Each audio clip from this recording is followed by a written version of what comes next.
नमस्कार मंडळी, मी गणेश तुमच्यासाठी एक छोटासा व्हिडिओ घेऊन आलो आहे. आशा करतो तुम्हाला आवडेल किंवा युजफुल वाटेल. तर बघा, तुम्ही पण तुमच्या फार्मवरती ट्राय करा मित्रांनो. तर ही कोंबडी तुम्हाला दिसत आहे मित्रांनो, आणि आमच्याच ही चूल आहे आमची बाहेर, आणि आम्ही इथे पाणी तापवतो. आणि चुलीमध्ये जे गवऱ्या घातल्या जातात किंवा जे लाकडं वगैरे घातलं जातात त्याची राख आहे, ती राख आमची आजी इथे गोळा करून ठेवते. आणि ही राख जी आहे मित्रांनो, ती आमच्या कोंबड्या त्यांच्या अंगावरती अप्लाय करत असतात.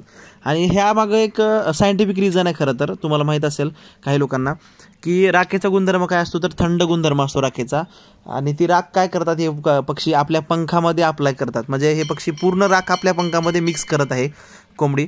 त्याचा एक असं गुणधर्म आहे की जे अंगामध्ये कोंबड्याच्या जे पिसा असतात, छोटे छोटे कीटक असतात, उवा वगैरे असतात किंवा गोचिड वगैरे असे छोटे छोटे जे कीटक असतात जे त्यांना त्रास देतात, तर हे कीटक मारायचं काम किंवा हे कीटक पळवून लावायचं काम ही राख करत असते.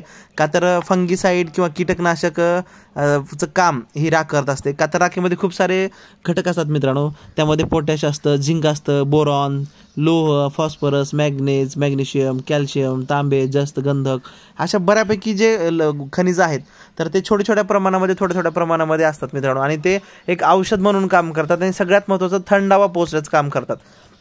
तुम्ही जुन्या काळात बघितलं असेल, आपले जुने लोक पण गौरीच्या राखेनं दात वगैरे घासायचे बघा.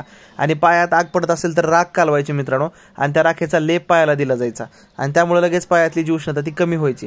तर उन्हाळ्याच्या दिवसामध्ये हे पक्षी असं करतात मित्रांनो. आमचे छोटे छोटे पक्षी आहेत पिलं, तर ते सुद्धा हे पिलं आपल्या पंखामध्ये राख अप्लाय करत आहेत. आणि मी वरून बघितला हा व्हिडिओ, म्हणजे वरून बघितला हा दृश्य, आणि खास तुमच्यासाठी हा व्हिडिओ शूट केलेला आहे मित्रांनो.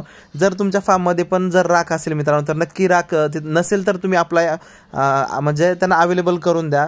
तुमचे पक्षी सुद्धा राख अप्लाय करतील. आणि त्यामुळे काय होईल, जे फंगीसाईड असतात किंवा जे कीटक असतात त्यांना जे त्रास करतात, तर ते कीटक पळून जाण्यासाठी नक्की मदत होईल मित्रांनो. तर व्हिडिओ आवडला असेल तर नक्की लाईक, शेअर आणि सबस्क्राईब करा. थँक्यू.